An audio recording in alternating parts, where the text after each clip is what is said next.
नमस्कार। आप सबका हमारे चैनल ज्ञान द ट्रेजर पर स्वागत है। इस वीडियो में हम आपको बताएंगे कि मत्स्य न्याय क्या है, मछली का न्याय,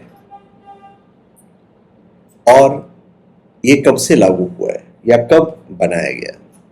देखिए, मत्स्य न्याय या मछली का न्याय एक प्राचीन भारतीय दर्शन है जिसका अर्थ है मछलियों का कानून। इसे प्रकृति के उस मौलिक नियम के रूप में वर्णित किया जाता है जिसके अनुसार बड़ी मछली छोटी मछली को खा जाती है, अर्थात शक्तिशाली निर्बल को नष्ट कर देता है। मनुस्मृति में मत्स्य न्याय के बारे में बताया गया है। इसके अलावा इसकी व्याख्या तथा प्रभाव के बारे में महाभारत तथा कौटिल्य के अर्थशास्त्र में भी लिखा गया है। इसे प्राकृतिक न्याय या जंगल का न्याय या मछली का न्याय कहा जाता है। तो इसका प्रकृति से क्या संबंध है, ये हम आपको इस वीडियो में बताएंगे। तो जंगल का कानून हो गया। तो सरल शब्दों में, जब अव्यवस्था का वातावरण होता है तो शक्तिशाली निर्बल पर हावी हो जाते हैं। प्राचीन भारतीय दार्शनिक चाणक्य, जो मौर्य सम्राट चंद्रगुप्त मौर्य के मुख्य सलाहकार थे, वे अपने ग्रंथ अर्थशास्त्र में इस सिद्धांत का उल्लेख किया है। उन्होंने यह दर्शाने के लिए किया है कि एक राज्य को अपने आकार और सुरक्षा में वृद्धि करनी चाहिए। चाणक्य के अनुसार सरकार या विधि के शासन के अभाव में मानव समाज पतित होकर अराजकता की स्थिति में पहुंच जाएगा, जिसमें शक्तिशाली लोग ठीक उसी तरह से निर्बलों को नष्ट कर देंगे या उनका शोषण कर लेंगे जैसे बड़ी मछली छोटी मछली को खा जाती है।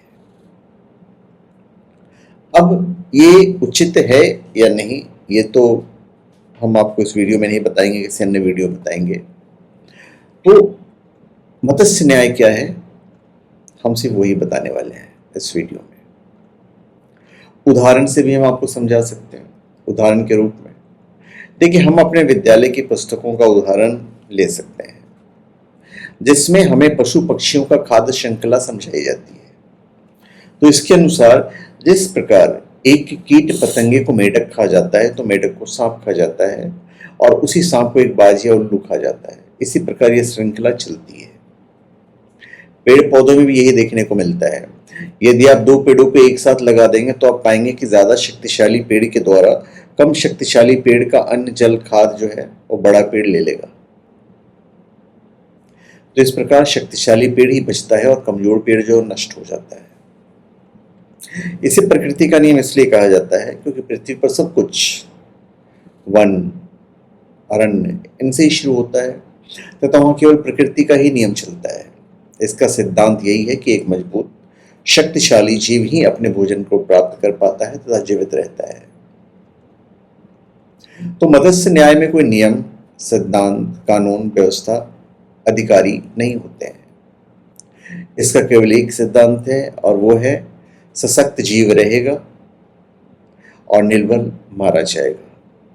प्रकृति में सब कुछ वनों से ही शुरू होगा तथा उसी में सब समाप्त हो जाएगा।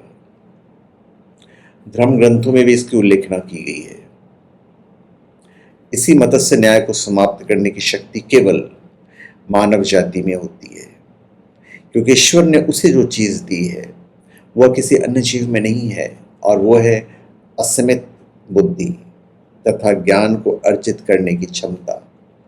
और इसी का उपयोग कर मनुष्य शासन व्यवस्था बनाता है तथा सभी को समान अधिकार देता है।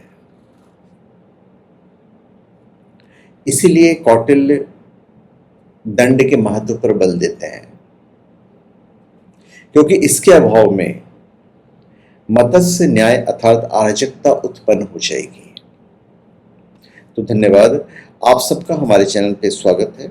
आप हमारे चैनल पे सब्सक्राइब करें और अपने कमेंट दीजिए। और आप कोई भी स्पेशल प्रोडक्ट shivago.com या omja.com से प्राप्त कर सकते हैं, जेन्युइन, ऑथेंटिक, लैब सर्टिफाइड और साथ में अभिमंत्रित भी, यदि आप चाहें।